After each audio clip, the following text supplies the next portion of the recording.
கன்னிராசியில பிறந்தாவே ஜனவசியம். ஜனவசியம் அப்படின்னா மக்களை வசியப்படுத்துறது. மக்களை வசியப்படுத்துற ஒரு நேச்சர் இயற்கையாவே கன்னிக்கு இருக்கும். அவங்க ஒண்ணும் ஸ்பெஷலா பண்ண வேணாம். நேச்சராவே அவங்க கிட்ட நம்ம வசியமாயிடுவோம். அவங்க உட்காந்து பேசினா கேட்டுட்டே இருக்கலாம். அதுதான் இயல்பாவே கன்னி. தன்னைத்தானே உணர்ந்த ஞானி தான் கன்னிராசிக்காரங்க. தன்னைத்தானே செதுக்குபவர்கள் கன்னிராசிக்காரங்க. நம்மளுடைய வாழ்வியலுக்கு ஏத்த மாதிரி தன்னைத்தானே தன் அறிவை, உடம்ப எல்லாத்தையும் செதுக்கிக்கிறது தான் கன்னி. ஓகேங்களா? கன்னியில சித்திரை, அஸ்தம், உத்திரம். அதில் கண்ணில் சித்திரை பொதுவாக கன்னி நல்ல அப்சர்வ் நல்ல அறிவு, ஆற்றல், ஒரு இண்டிவிஜுவாலிட்டி இருக்கும், தலைமை பண்பு இருக்கும், நல்ல ஒரு லீடிங் குவாலிட்டி.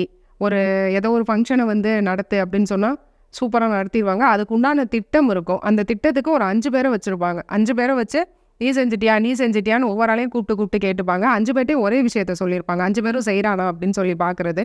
அதெல்லாம் கன்னி. சரிங்களா? அதுக்கப்புறம் கன்னிக்கிட்ட ஒரு ஸ்பெஷல் குவாலிட்டி என்னென்னா, புதன் மட்டும்தான் அந்த 9 பிளானட்டில் ஆட்சி உச்சம் அடைகிறார். கன்னிராசியில் ஆட்சி உச்சம் அடைகிறது. அப்போ ஒரு சாணக்கியத்தனம். எல்லாமே தெரியும் அவங்களுக்கு. அரசியல் பேசுனா பேசுவாங்க, ஆன்மீகம் பேசுனா பேசுவாங்க, ஃபுட்டை பற்றி பேசுனா பேசுவாங்க, டிரான்ஸ்போர்ட் பற்றி பேசுனா பேசுவாங்க. ஆனால் அமைதியாக இருப்பாங்க. நம்ம பேசணும்னு வச்சுக்கோங்க, நம்ம ஏதோ தப்பாக எல்லாம் தெரிஞ்ச மாதிரி கன்னிக்கிட்ட போய் நம்ம பேசவே கூடாது. கன்னிராசியில் பிறந்தவங்க கிட்ட மட்டும் நம்ம ஒரு அறிவாளின்னு போய் பேசவே கூடாது. சூரியனுடைய ஆற்றலும் புதனுடைய அறிவும் சேர்ந்து அது ஒரு தனியான ஒரு குவாலிட்டி தான். உத்திரம் ஒரு அழகு. முகத்தில் ஒரு தேஜஸ் இருக்குது, பொலிவு இருக்குது. அது கலராக இருக்காங்க, கருப்பாக இருக்காங்க, முகம் எப்படியோ இருந்தாலும் ஒரு தேஜஸ் பொலிவு. இப்படி பார்த்துட்டு திரும்ப அவங்கள பார்த்தோம் அப்படின்னா அது கன்னிராசிக்காரவங்களாக இருப்பாங்க.